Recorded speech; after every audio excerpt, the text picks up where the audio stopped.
nandito tayo sa... Ano pangalan nito?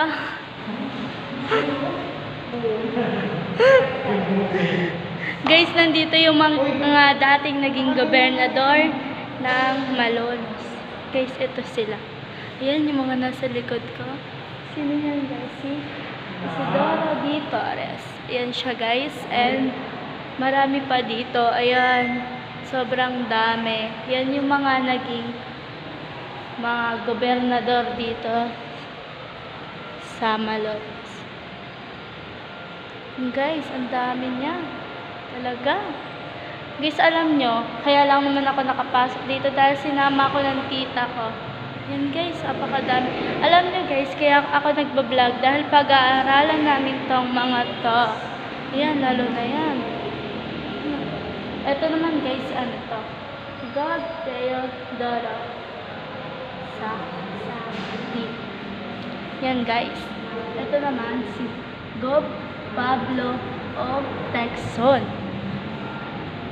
Namuno si Pablo o Texon noong 1902 hanggang 1906. So, bale 6 years siyang namuno. Andito naman din si Gob Jose G. Padilla, si SR. Siya ay namuno noong 1928 hanggang 1931 hanggang 1934 hanggang 1937. Siya ata ang pinakamatagal na gobernador dito sa Pilipinas.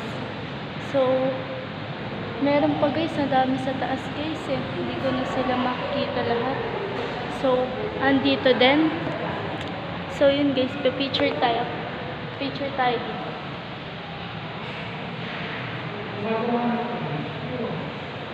So, yun guys. Ito daw guys, si Thomas S. Martin ay nabuhay. Buhay pa guys. Ayan si Thomas.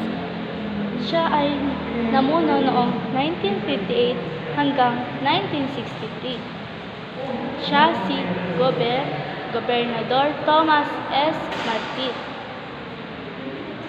So, yun lang guys. Sana na gustuhan niyo yung video ko eh. Thank you.